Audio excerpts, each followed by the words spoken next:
एक गांव में भोला नाम का एक लड़का रहता था। वह बहुत ही भोला था, लेकिन उसके साथ साथ बहुत आलसी भी था। वह कोई काम नहीं करता था, बस सारा दिन खाता था और सोता था। कुछ दिन देखने के बाद उसके घर वाले बहुत परेशान हो गए और उन्होंने उसको घर से बाहर निकाल दिया और कहा कि तुम यहाँ से निकल जाओ, अपना कमाओ और अपना खाओ। यह सुनकर भोला घर से बाहर निकल गया। चलते चलते वह एक आश्रम के पास पहुंचा। उसने देखा आश्रम में एक गुरुजी और उनके कुछ शिष्य रहते हैं। उसने गुरुजी से पूछा कि क्या मैं आपके आश्रम में रह सकता हूँ। गुरुजी ने कहा, हाँ, तुम यहाँ रह सकते हो। भोला ने कहा, लेकिन मैं कोई काम नहीं कर सकता, मुझे कोई काम करना नहीं आता। गुरुजी ने कहा, आप तुम्हें काम करने की ज़रूरत नहीं है, बस तुम्हें पूजा और पाठ करना है और कोई काम नहीं करना। भोला ने सोचा, यह तो बहुत ही बढ़िया है, कोई काम भी नहीं करना, बस पूजा करो और मज़े से रहो। वो आश्रम में रहने लगा। आश्रम में वो दिन में थोड़ी बहुत पूजा पाठ करता और उसको बना बनाया खाना मिल जाता। एक दिन वो किचन में गया तो देखा कि आज तो कोई खाना ही नहीं बना। वो गुरुजी के पास गया और बोला कि गुरुजी, आज खाना नहीं बना, रसोई में खाने की कोई व्यवस्था नहीं है।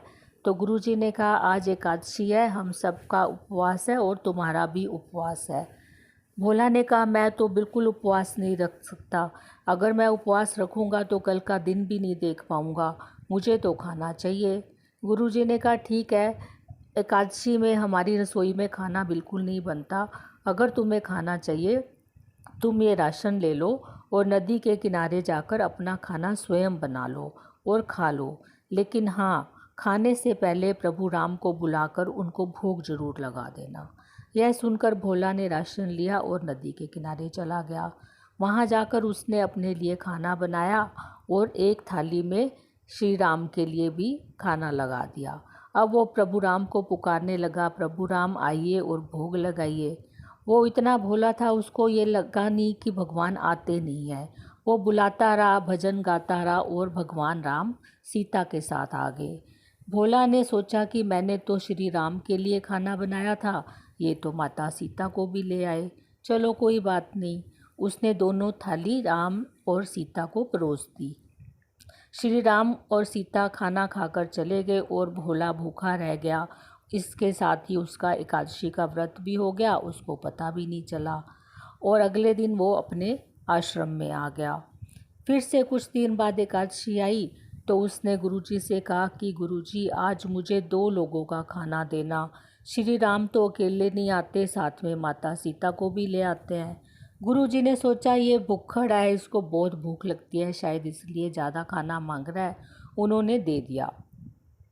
भोला फिर नदी के किनारे आया और उसने 3 लोगों का खाना बनाया और फिर खाना बनाने के बाद भगवान श्री राम को पुकारने लगा। भगवान श्री राम को बहुत मज़ा आ रहा था भोला के इस सरलता को देखकर। उन्होंने इस बार अपने साथ लक्ष्मण, भरत और शत्रुघ्न को भी ले लिया। भोला ने सोचा, अरे, ये तो आज मैंने 3 लोगों का खाना बनाया था, ये तो पूरा का पूरा खानदान ही आ गया। अब वो क्या करता, उसने उसी खाने को 5 लोगों में परोस दिया। सब लोग खाना खा के चले गए और भोला आज फिर भूखा का भूखा रह गया। इस तरह से फिर से उसका एकादशी का व्रत हो गया, लेकिन भोला को पता भी नहीं चला। जब अगली एकादशी आई तो भोला गुरुजी के पास गया और बोला, गुरुजी, अनाज थोड़ा ज़्यादा दीजिएगा, प्रभु राम अकेले तो आते नहीं हैं, पूरा का पूरा खानदान ही ले आते हैं, तो मैं भूखा रह जाता हूँ। गुरुजी ने सोचा, ज़रूर ये अनाज बेचता है, आज मैं इस बात का पता लगा कर ही रहूँगा।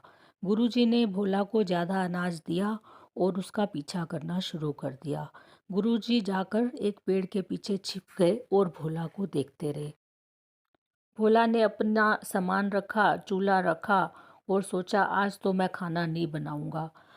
और वो खाना बनाने से पहले ही प्रभु राम को पुकारने लगा, प्रभु राम आइए, भोग लगाइए।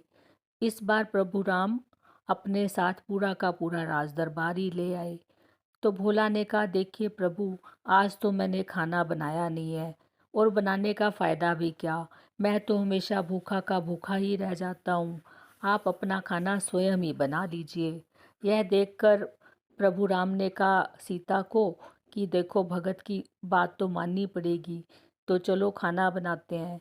सब देवताओं ने मिलकर खाना बनाना शुरू कर दिया और भोला चुपचाप एक कोने में बैठ के देखता रहा। उधर गुरुजी ने सोचा भोला कुछ कर नहीं रहा, खाना भी नहीं बना रहा और सारे वातावरण में इतने सुंदर और सुगंधित खाना बनाने की खुशबू आ रही है। तो वो गुरुजी भोला के पास आए और बोले कि तुम खाना क्यों नहीं बना रहे। तो भोला ने कहा अच्छा हुआ गुरुजी आप आ गए। देखिए प्रभु राम को, एक तो इतनी मेहनत कराते हैं, इतना सारा खाना बनवाते हैं और ऊपर से मुझे भूखा रखते हैं।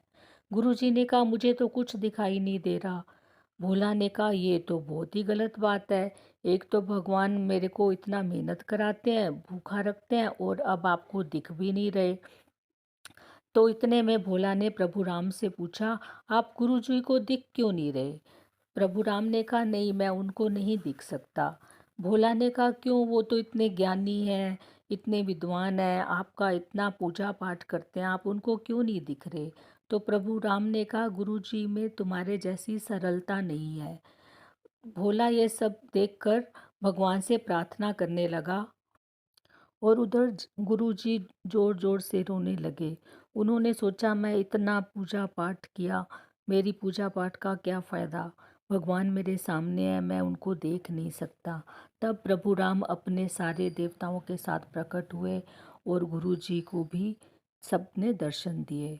इस कहानी की सीख ये है कि भगवान सिर्फ हमारा भाव देखते हैं, हमारा मन साफ होना चाहिए, हमारे थॉट्स अच्छे होने चाहिए और भगवान को कुछ नहीं चाहिए।